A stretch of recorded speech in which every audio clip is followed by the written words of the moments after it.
موضوع ایک نیا موضوع بنے، مثلا اودھ کے بادشاہوں کی خدمات اہل بیت، خدمات عزاداری، اس کی بھی فرمائش ہے، انشاءاللہ کوشش کروں گا۔ کچھ مشائخ کے حصے ہیں جو جوانوں نے فرمائش کی ہے، وہ بھی عرض کروں گا۔ لیکن اس وقت ایک اہم بات آپ سے کرنا چاہتے ہیں، چھوٹی سی بات ہے، مختصر سی، اور وہ تمام حضرات چونکہ ذمہ دار حضرات تشریف فرما ہیں اہل لکھنؤ، اور وہ ایک پیغام ہے کراچی سے، ایک بہت بڑے ارب پتی امیر ترین شخصیت کا، کہ انہوں نے کہا کہ آپ اہل لکھنؤ سے میرا یہ پیغام دے دیجیے گا کہ میں میر انیس کے مقبرے کو پورا سنگ مرمر کا تعمیر کرانا چاہتا ہوں،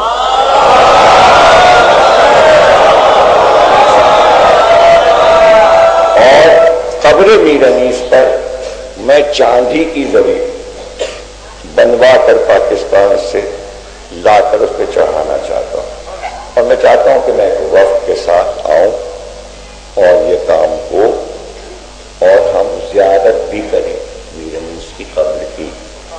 تو میں تو نہیں سمجھ سکتا کہ ایسے ذمہ دار لوگ اتنا آسان کام نہیں کر سکتے، یہ کیسے ہو سکتا ہے؟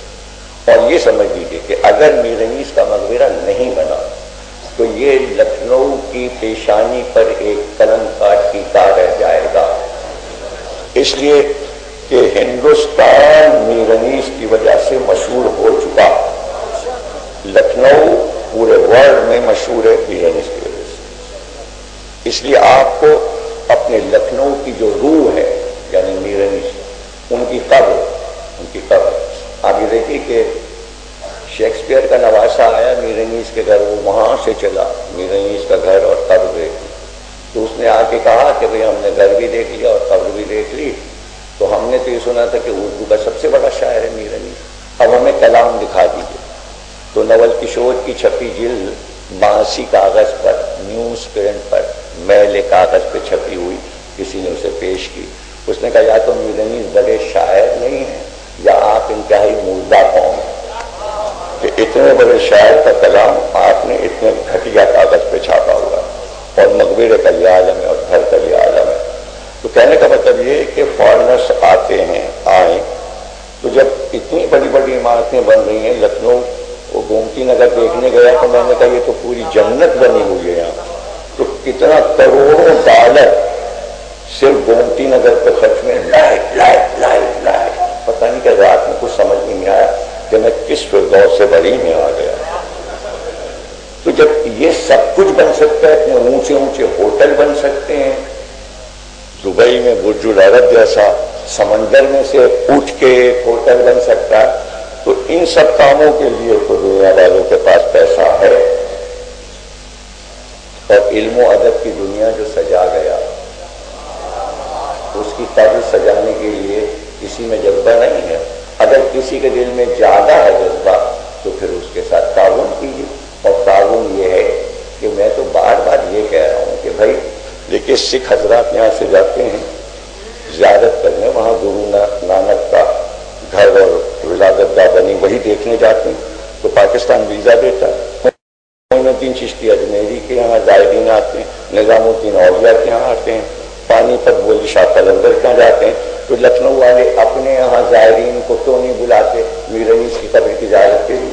ہزاروں لوگ تڑپ رہے ہیں کہ ہم میر انیس کی قبر کی زیارت کریں، قافلہ آئے، زیارت کریں، ویزا دلائیے، پورا وقت آئے، نگرانی میں حکومت کے آئے، جیسے ٹورسٹ آتے ہیں حکومت صاف ہوتی ہے، ان کی حفاظت ہوتی ہے، کم از کم جب حکومت خود انہیں بس پہ لے کے آئے گی تو پھر کیسے ثابت ہوگا کہ یہ دہشت گرد ہے؟ اور نگرانی کیجیے گا کہ بم نہ پھوڑ دیں۔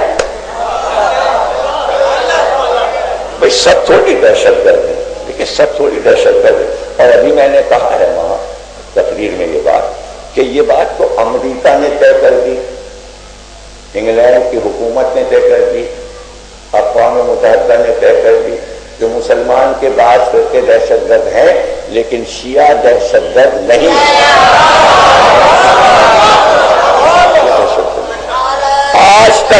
آج تک پورے ورلڈ میں جہاں بھی دہشت گردی ہوئی ہے ایک بھی شیعہ کا نام نہیں آیا، ایک شیعہ کا نام نہیں آیا.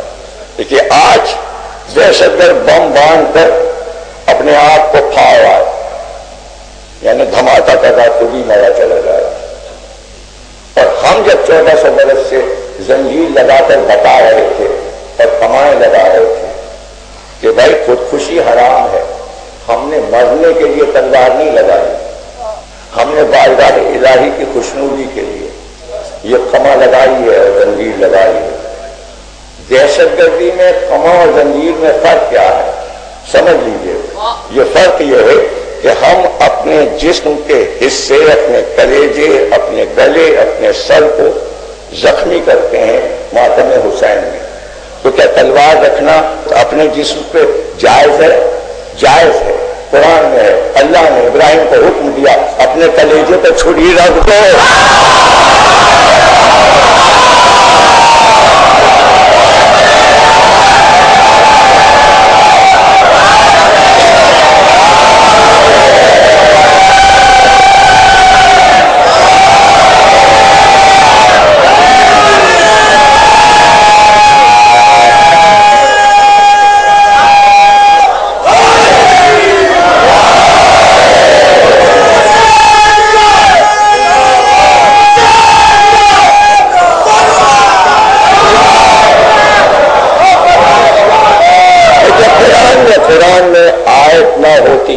میں بتا رہا ہوں اور میں اس موضوع پر جب آپ کہیں گے تشریح کر دوں گا کہ ہماری عزاداری میں کوئی چیز قرآن اور حدیث سے باہر نہیں.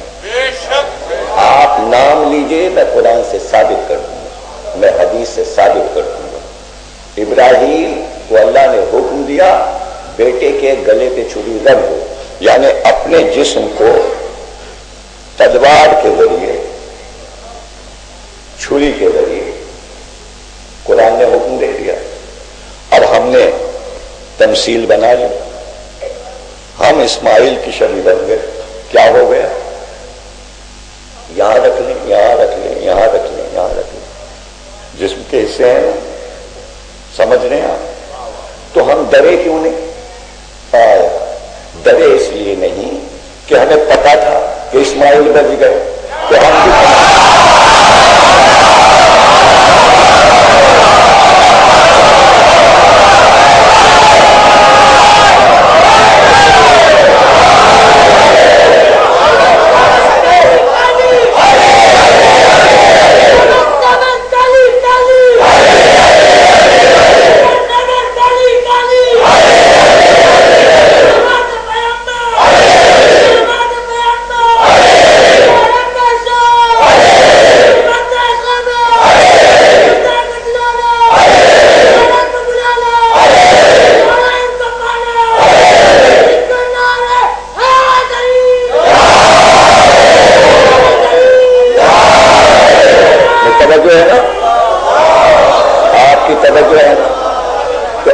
یہ کہے کہ بھئی جب تمہیں پتا ہے کہ تم بچ جاؤ گے تو کیا تم بچنے جینے کے لیے خما لگاتے ہو، زنجیر لگاتے ہو؟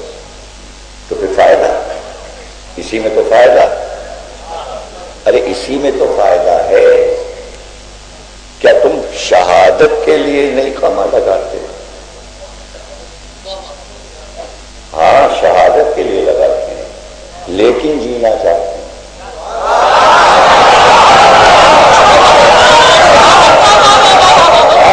نیت شہادت کی ہے لیکن جینا ہے. تو قرآن میں دلیل ہے. چھری گلے پہ رکھی ابراہیم نے، اسماعیل بچ گئے، اللہ نے کہا ذبیح اللہ، یہ تو ذبح ہو گیا.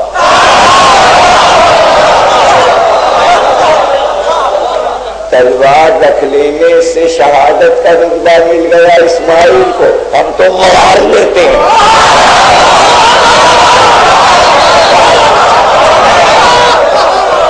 تو شہادت کا رتبہ تو ماتمدار کو مل ہی جاتا ہے، شہادت کا رتبہ مل جاتا ہے. اب سوال یہ کہ جینا کیوں چاہتے ہیں آپ شہادت کا رتبہ لینے کے بعد؟ یہ بھی اسماعیل سے پوچھتے ہیں.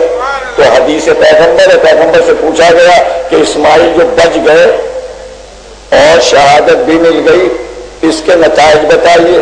کیا اس کے نتائج یہ ہوتے ہیں کہ جو شہادت کے لیے پیش کر دیا جائے اور بچ جائے تو اللہ اس کی نسل کو اتنا بڑھاتا ہے کہ روح زمین بھر جاتی ہے۔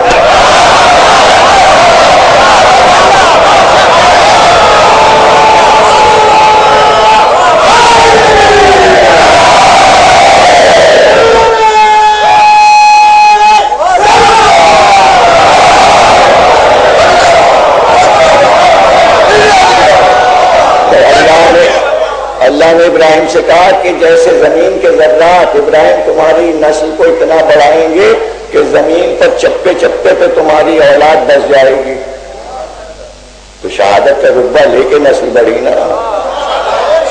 تو ہم اس لیے کر رہے ہیں نا کہ سعادات اتنے مارے جا چکے، تو شہادت کا رتبہ لے کر نسل بڑھانا چاہتے ہیں تاکہ ماتمدار اور پیدا ہوتے رہیں۔ نیت یہی ہے کہ ماتمدار پیدا ہوتے رہے۔ تو توجہ ہے آپ کی کہ بھئی یہ ساری چیزیں جو کچھ بھی ہیں تہذیبی اور ثقافتی ہیں، مذہبی اپنی جگہ۔ میں یہ کہا کرتا ہوں کہ دیکھیے یہ اودھ کے بادشاہوں نے یہ جو کچھ کام کیا، اس کے دونوں پہلو ہیں، دین بھی ہے اور تہذیب و ثقافت بھی ہے۔ دین بھی ہے، تہذیب و ثقافت بھی ہے۔ ثقافتی تو ہے یہ، تہذیب تو ہے۔ مذہبی پہلو یہ ہے کہ آپ یہاں مجلس کرتے ہیں، اس کا مذہبی پہلو یہ ہے کہ آپ یہاں مجلس کر رہے ہیں، اس کا ثقافتی پہلو یہ ہے کہ دن بھر لوگ آتے رہتے ہیں ہر مذہب و ملت کے دیکھنے کے لیے۔ تو بادشاہوں کا مقصد تو پورا ہو گیا، بادشاہوں کا مقصد تو پورا ہو گیا۔ تو اودھ کے بادشاہ بہت ذہین تھے۔ دیکھیے مخالف تو دنیا میں ہر ایک کا ہوتا ہے، اس سے کوئی ڈرنے کی بات نہیں ہے کہ کون کیا لکھ دیتا ہے، وہ تو کرتے رہیں گے۔ جب سے اودھ کی حکومت قائم ہوئی تھی ہندوستان میں جگہ جگہ دشمنی بڑھ گئی تھی اور سب جلنے لگے تھے۔ جلنے کی وجہ بھی مورخین نے لکھی ہے۔ کیا وجہ ہے؟ بھئی یہ وجہ تھی کہ یہاں ایسے کھانے کھائے جاتے تھے کہ اس کی خوشبو دلی تک جاتی۔ میں انگریزوں نے لکھا میں چاہتا ہوں، یہاں ایسے کھانے عمرہ غربا کھاتے تھے کہ اس کی خوشبو کیوڑے کی دلی تک جاتی تھی۔ اور دلی میں جب قلعے میں کھانے کا وقت آتا تھا تو بہادر شاہ ظفر کہتے تھے سالن کی دیگ میں پانی اور ملا دو۔ بھائی تو جلیں گے، جو شوربے میں پانی کھا رہا ہے روٹی سے، تو وہ اودھ کی بریانی کو تم اور اس کے ٹنڈے کے کباب کو، شیرمال کو اور اس بالائی کو دیکھ دیکھ کے جلے گا تو، اور وہ اب تک ہے۔ ارے آپ کی شاہی تو بات ہی نہ، آپ نے بالائی چھوڑی نہ شیرمال اور نہ کباب چھوڑے، تو شاہی تو آپ کی ہے۔ رہ گیا یہ کہ یہ آپ کی شاہی تو ہے، امام باڑا محمد علی شاہ نے بنوایا، آپ بیٹھے ہوئے بادشاہ بنے، یہاں مجلس ہو رہی۔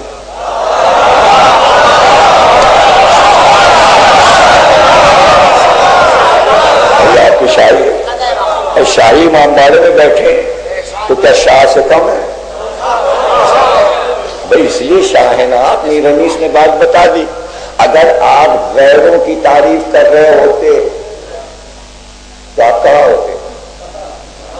آپ تو علی کی تعریف کر رہے ہیں تو آپ شاہ ہیں، آپ شاہ۔ اس لیے تو میر انیس نے کہا غیر کی مدح کروں شہ کا ثنا خواہ ہو کر، مجرئی اپنی ہوا کھوں سلیمان ہو کر۔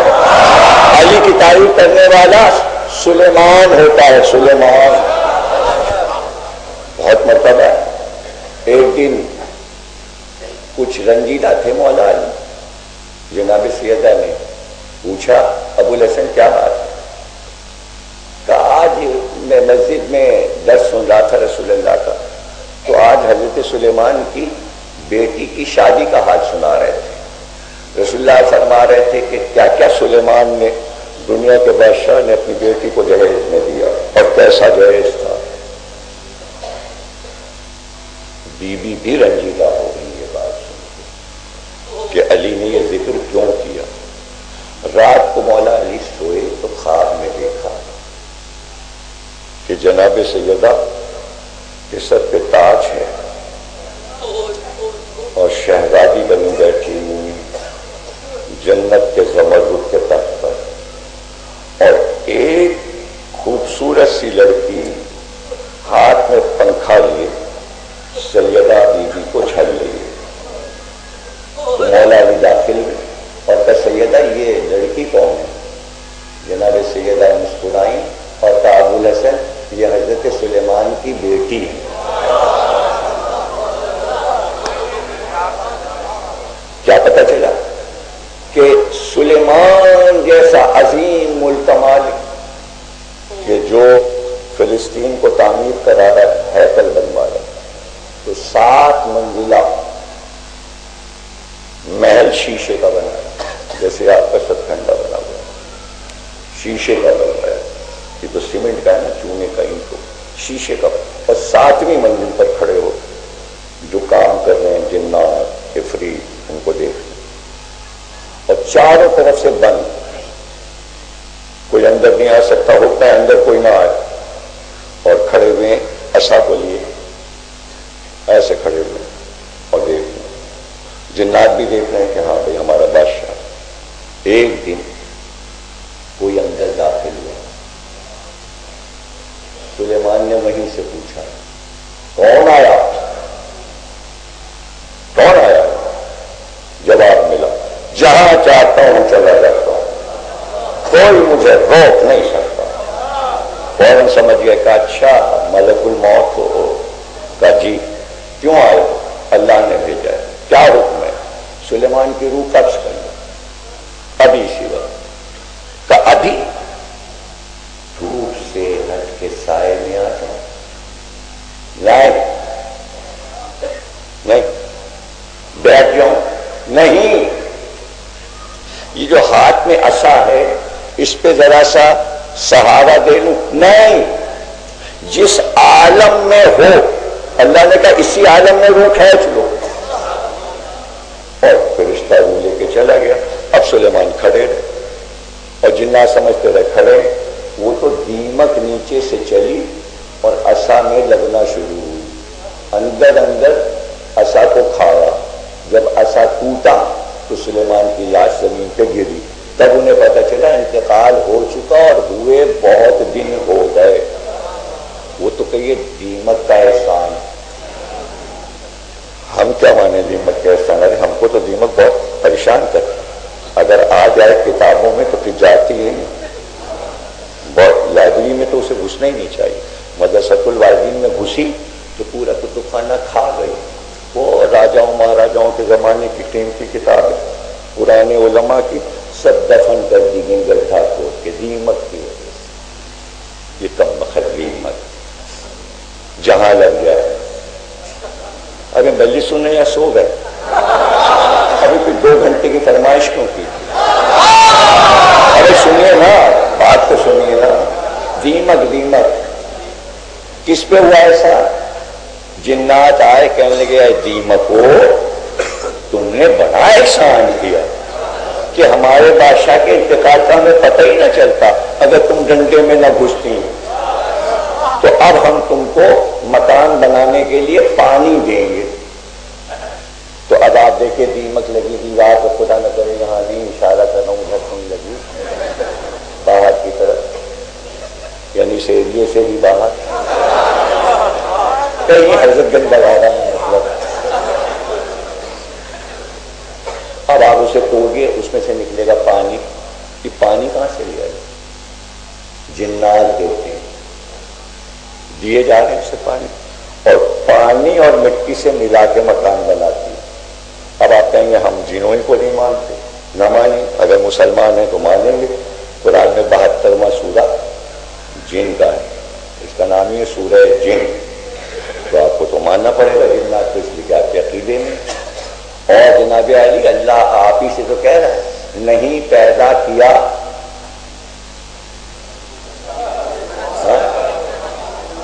کون دونوں؟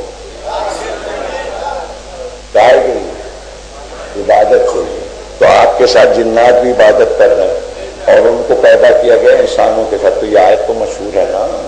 تو جنات ہیں نا, دکھائی نہیں دیتے. جب دکھائی نہیں دیتے تو یہ بتائیے انسانوں پہ تو حکومت کر لیا انسان اور جنوں پہ. ارے تو تقریر کا مقصد کیا تھا کہ عالمین کے ولی ہیں علی, جیسے انسانوں کے امام ایسے ہی جناتوں کے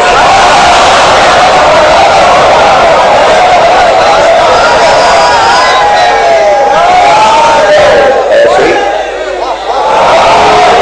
اب ولایت کے معنی سمجھ میں آئے, یعنی وہ اختیار جو خدائی اختیار ہے وہ علی کے پاس ہے. جہاں جہاں کا وہ رب وہاں وہاں کا ولی علی. اب ظاہر ہے کہ بھائی یہ دیمک بھی عجیب ہے, عجیب ہے یہ دیمک. انہوں نے معاہدہ لکھا, انہوں نے کہا کہ ابو طالب محمد کو لے کے شیب ابی طالب میں چلے جاؤ اور پورا خاندان نکل جائے, ہم تم سے سوشل باتیں کرتے, نہ کھانا دیں گے نہ کھانا دیں گے نہ کچھ خریدیں گے نہ تمہارے حق بیچیں گے. اب ہمارا تمہارا رشتہ ختم, بائیکاٹ تمہارا. معاہدہ لکھ دیا گیا, دستخط ہو گئے, رسول اللہ کا نام لکھ گئے دستخط میں. ادھر ادھر کافروں نے بھی دستخط کر دی. محمد کی دستخط ہو گئی سرکار دوارا, ادھر کافروں کی بھی دستخط ہو گئی. اور وہ صندوقچے میں بند کر کے انہوں نے تالا لگا کے صندوق اندر رکھ دیا, صندوق سے اندر رکھ دیا. ایک دن جبریل امی آئے سرکار کے پاس, کہنے لگے کہ وہ جو اللہ کہہ رہا ہے محبوب الہی, وہ جو معاہدہ لکھا گیا تھا اس کو دیمک کھا گئی, اسے دیمک کھا گئی. اب یہاں تو دیکھیے دیمک نے کیا جہاد, وہاں جناتوں کے لیے یہاں انسانوں کے لیے, وہ کھا گئی دیمک. اچھا ابو طالب سے کہا رسول اللہ نے کہ چچا وہ معاہدہ تو ختم ہو گیا, دیمک کھا گئی. اب کبھی نکلے ہی نہیں تھے شیب ابی طالب سے جب سے وہاں محسور ہوئے. ایک بار ابو طالب بادشاہوں کی شان سے اترتے ہوئے شیب سے پہاڑی سے شہر میں آ گئے. چاروں طرف سے دوڑ پڑے سارے بڑے بڑے کافر اور سب آپس میں کہنے لگے شکست کھا گئے, ہتھیار ڈال دیے, ہاں اب لا الہ بند کریں گے, اب یہ محمد رسول اللہ کا چکر بند کروائیں گے تاکہ شہر میں آئے, یہی بات کرنے آ رہے ہیں. ابو طالب نے کوئی بات ہی نہیں کی, سب ساتھ ساتھ جہاں صندوقچہ رکھا تھا اس گھر کا ابو طالب کو پتا, وہاں آ کے رکے. کہنے لگے بھائی وہ جس صندوقچے میں معاہدہ نامہ رکھا ہے وہ صندوقچہ لے آؤ. اگر ابو طالب پہلے سے بتا دیں کہ ہوا کیا ہے تو صندوقچہ ہی غائب کر دیتے.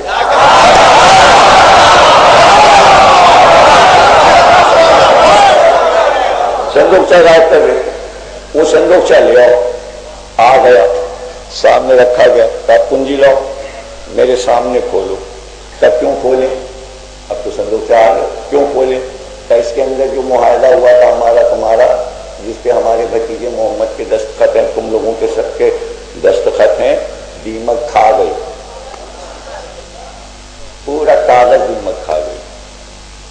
یہ کہنے لگے تمہیں کیسے پتا؟ کہا محمد نے بتایا. کہا محمد کی بات کا کیسے اعتبار کریں؟ کہ سنو ایسے اعتبار کرو کہ نبی جو ہوتا ہے وہ جھوٹ نہیں بولتا, وہ سچا ہوتا ہے, اس لیے مجھے محمد کی بات پہ یقین ہے. اب تم کھولو اسے. دیکھیے بات کیسی کہہ دی کہ تصدیق کے لیے اب تو کھولنا ہی ہے کافروں. اب جو کھولا تو دیکھا بج بج بج بج بج بج اتنی واسی بھی ہے. اب جو وہ کاغذ نکالا چٹکی سے پکڑ کے, اب جو غور سے دیکھا تو پورا کاغذ دیمکیں کھا گئے. لیکن جہاں اللہ کا نام لکھا تھا اور محمد لکھا تھا وہی اتنا ٹکڑا بچا تھا.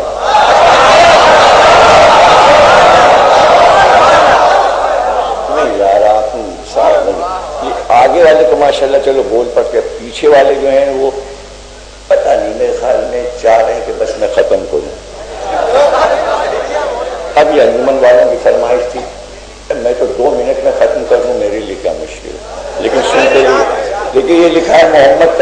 ادھر ادھر کافروں کا نام تھا، کافروں کو دیمک کھا گئے.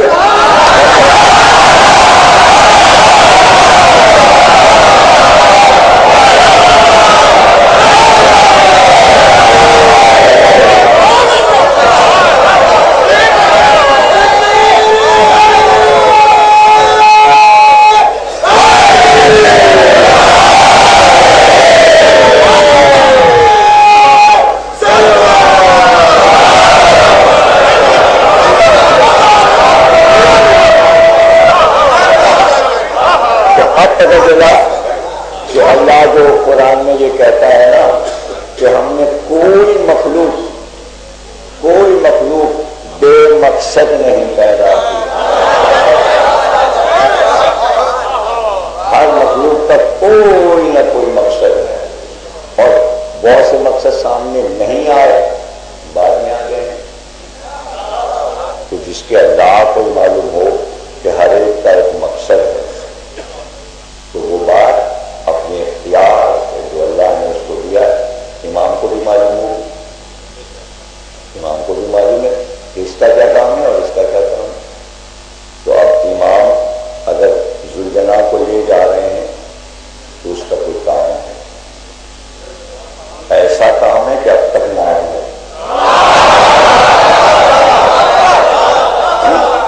تو جب جانور کا کام اور مقصد ہے کہ وہ کربلا جائے، تو اب کسی کا یہ اعتراض کہ عورتوں کو کیوں لے گئے اور بچوں کو کیوں لے گئے. یہ تو امام کو معلوم ہے کہ ان کا کیا کام ہے اور انہیں کیا کام کرے. یہ چھوٹے چھوٹے بچے، یہ 5-5 سال کے، یہ 6 سال کے، 4 سال کے بچے، یہ سب کیوں جا رہے ہیں؟ کوئی مقصد ہے، کوئی مقصد ہے، اور مقصد سامنے ہے، وہ امام کو معلوم ہے. پہلی بات تو یہی ہے کہ عباس علم لے کے چلے تو یہ سارے بچے علم کے پیچھے پیچھے چلے. گویا پہلا علم کا جلوس کربلا کے بچوں نے بنا دی کہ اس طرح علم اٹھانا، علم آگے اور اس کے پیچھے پیچھے چلنا. اور بچوں نے ماتم کر کے بھی دکھا دیا، سر کے ہاتھ مار کے، الا تش، ہائے پیاس، ہائے پیاس، اور آگے آگے سکینہ بھی. ہاں بچوں کا مقصد ہے. خیمے جلنے لگے، ایک بچے کا دامن جلنے لگا، وہ دوڑ کر ایک سمت جانے لگا، ایک شقی نے پیچھا کیا اور وہ پکار کے کہتا ہے میں دامن کی آگ بجھا دوں. میں اس لیے پیچھے آیا ہوں میں تمہیں نقصان نہیں پہنچاؤں، لیکن تم بھاگ کے جا کہاں رہے؟ کہ میں نجف جا رہا وہاں جا کے کیا کروں؟ میں دادا کی قبر پہ جاؤں گا اور جا کے دادا سے کہوں گا کہ مشکل میں سب کے کام آتے ہیں، اس وقت آپ کی بیٹیوں پر مشکل پڑی. یہ کون ہے؟ یہ امام محمد 5 سال کے. تو کربلا میں 3 امام، کربلا میں 3 امام، ایک حسین، ایک سید سجاد اور ایک امام محمد باقر. مقصد لانے کا سمجھ میں اس وقت آیا کہ جب دربار میں اسیروں کا قافلہ پہنچا. اس کو ٹھیک کرو، یہ گرا چلا جا رہا ہے پانی کو.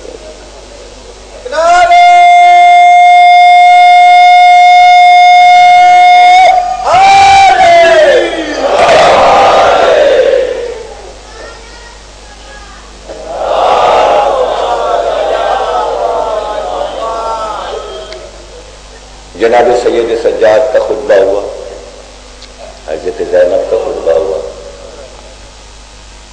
حکم دیا یزید نے جلاد کو بلاؤ، سید سجاد کو قتل کرو.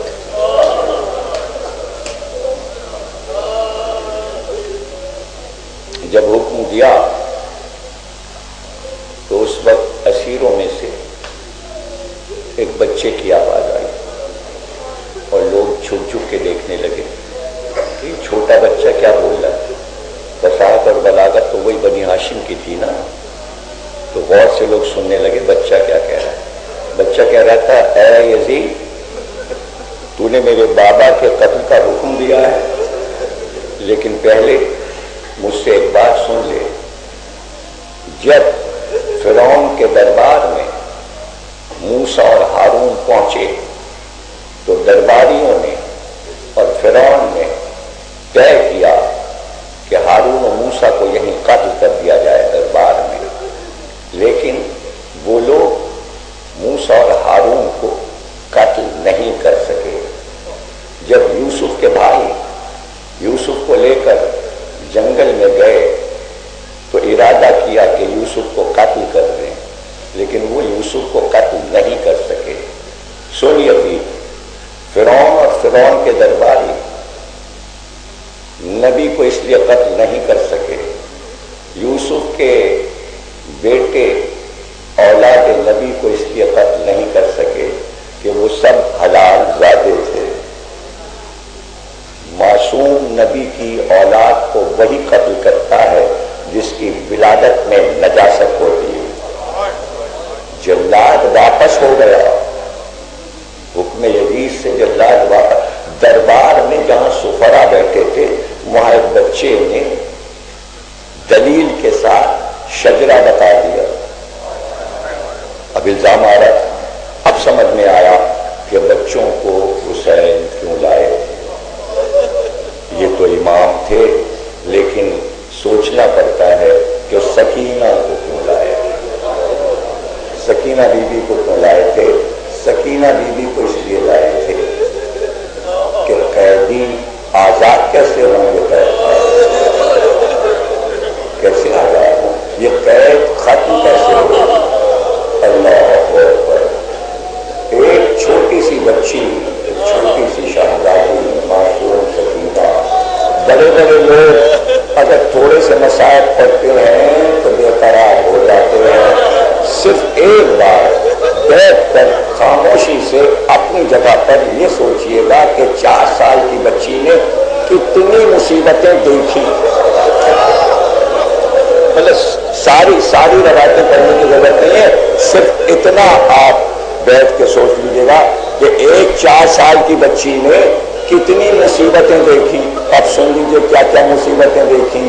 گھر چھوٹا، مدینہ چھوٹا، وطن چھوٹا، اور دیکھتے ہی دیکھتے سارے بھائی مارے گئے، قاسم مارے گئے، علی اکبر مارے گئے، بھائی کے سینے پر نیزہ دیکھا، پھر ایک چاہنے والا چچا تھا اس کے شانے کاٹے گئے، پھر سکینہ نے صبح سے لے کر شام تک برستا ہوا لہو دیکھا، اور دیکھا کہ لاشیں پہ لاشیں آ رہی ہیں، لاشوں پہ لاشیں آتی جا رہی ہیں۔ سکینہ دیکھ رہی ہیں، کبھی بھائی کی لاش پہ روئی، کبھی چچا کے علم پہ روئی، کبھی قاسم کے لاش کے ٹکڑے پہ روئی، اور پھر دیکھتے ہی دیکھتے ایک ایسی منزل آئی کہ بابا جانے لگا۔ بابا کو رخصت کیا اور پھر بڑے خیمہ پہ کھڑی تھی اور دیکھ رہی تھی کہ باپ کے گلے پہ خنجر چل رہا تھا۔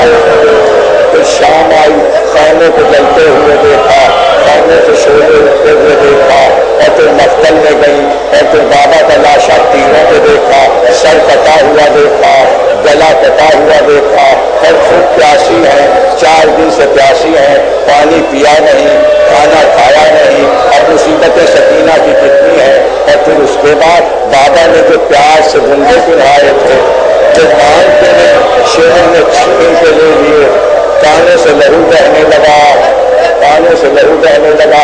پھر یہ دیکھا کہ پھٹیوں کے سر سے چادریں چھیننے لگی، پھٹیوں کے سروں سے چادریں چھیننے لگی۔ پھر یہ دیکھا کہ چاہنے والا ایک بھائی بچا تھا، اس کے ہاتھ میں ہتھکڑیاں، پیروں میں بیڑیاں، گلے میں خاردار پیر۔ پھر سکینہ نے مصیبتوں پر مصیبتیں دیکھی۔ سکینہ کھڑی دیکھ رہی تھی کربلا کے میدان میں کہ ناکے لائے جا رہے تھے اور ان پر بیویوں کو اسیر کر کے بٹھایا جا رہا تھا، اور سکینہ ایک جگہ خاموش کھڑی تھی۔ زینب ہماری پہ بیٹھی، عزہ ہماری پہ بیٹھی، لیکن سکینہ رہ گئی تھی۔ پھر ایک خالی اونٹ لایا گیا اور اس اونٹ کی پیٹھ پر سکینہ کو رکھ کر رکھا گیا۔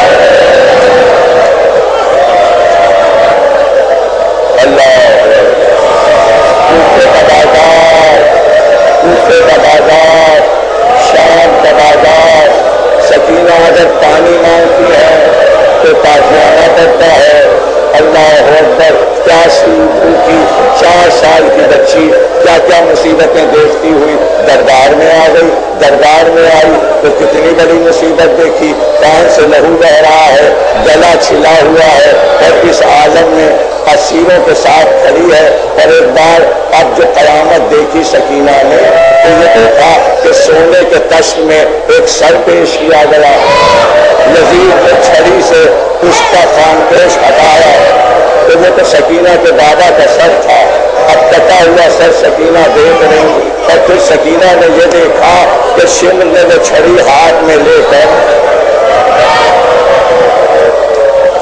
اللہ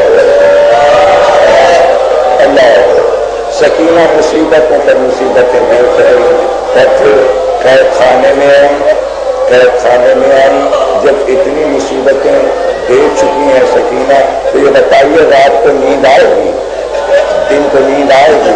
نہیں، رات کو روتی دن کو روتی۔ جملہ سمجھیے، تاریخ میں 2 بیٹیاں ایسی ہیں جو رات و دن روئی، یا زہرا اپنے باپ کو روئی یا سکینہ حسین۔ لیکن اس گھر کا دستور بھی عجیب ہے، زہرا پہ بڑی مصیبتیں پڑی، بڑی مصیبتیں پڑی، اتنی پڑی کہ خود کہا سبت علیہ مصائب اللہ، سبت علیہ سرنا اللہ، بابا آپ کی بیٹی پر اتنی مصیبتیں پڑی کہ اگر دنوں کے ترتیب راتوں میں تبدیل ہو جاتے تو آپ اندازہ کیجیے زہرا پر کتنے مصائب پڑے، اور سکینہ کے مصائب آپ نے سن لیے، میں نے سارے کو سنا دیے۔ تو اس گھر کا دستور ہے جب بیٹی پہ بہت مصیبت پڑ جاتی ہے تو پھر خاموشی سے باپ خواب میں آتا ہے، بیٹی سے کہتا ہے ہم تمہیں لینے آئے ہیں،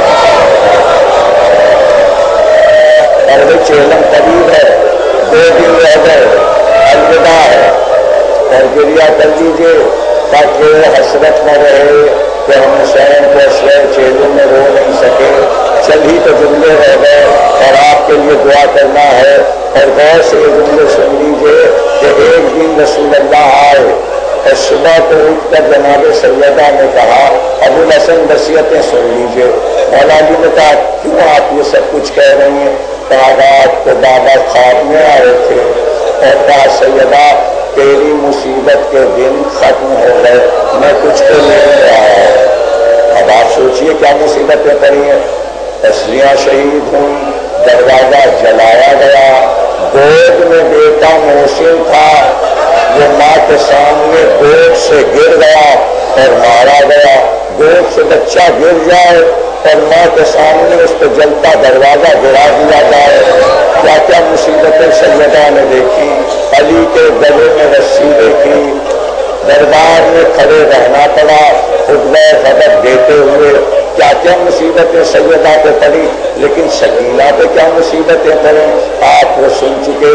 اللہ اکبر، ایک رات ایسی آئی اب جو سکینہ ہونے لگی تو ماں نے چپ کرایا، چپ نہ ہوئی، سین نے چپ کرایا مگر چپ نہ ہوئی، زینب نے چپ کرایا مگر چپ نہ ہوئی، لیلا نے چپ کرایا مگر چپ نہ ہوئی، اور روتی جاتی تھی اور پکارتی جاتی تھی بابا بابا سکینہ تو پکار رہی ہے، بابا سکینہ تو پکار رہی ہے۔ وہی وقت تھا کہ جب سکینہ نے پکارنا شروع کیا وہ تقریر ختم ہو گئی، خزانے میں جہاں حسین کا سر رکھا تھا اس صندوق کا تالا ٹوٹا، یہ روایت میں کسی عام مقطع سے نہیں پہلا، قاضی نور اللہ شوستی شہید سالس نے اپنی کتاب میں لکھی ہے، میں وہاں سے پڑھ رہا ہوں کہ تالا ٹوٹا، تالا گرا، صندوق کا دروازہ کھلا، سر حسین ہوا میں بلند ہوا، اور ایک بار ہوا کے دوست کو چلا،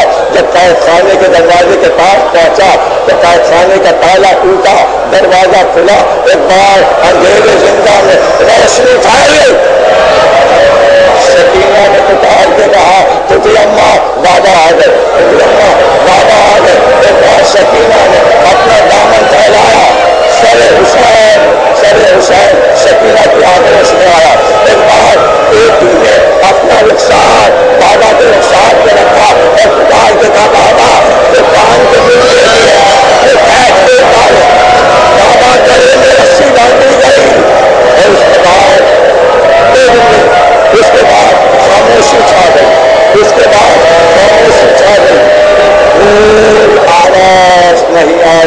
کوئی آواز نہیں آئی. حضرت زینب آگے بڑھی, سکینہ چپ ہو گئی, سکینہ چپ ہو گئی. ایک بار ہاتھ بڑھا کر پیشانی پہ ہاتھ رکھا, اب جو پیشانی پہ ہاتھ رکھا تو وہیں سے آواز دی, سید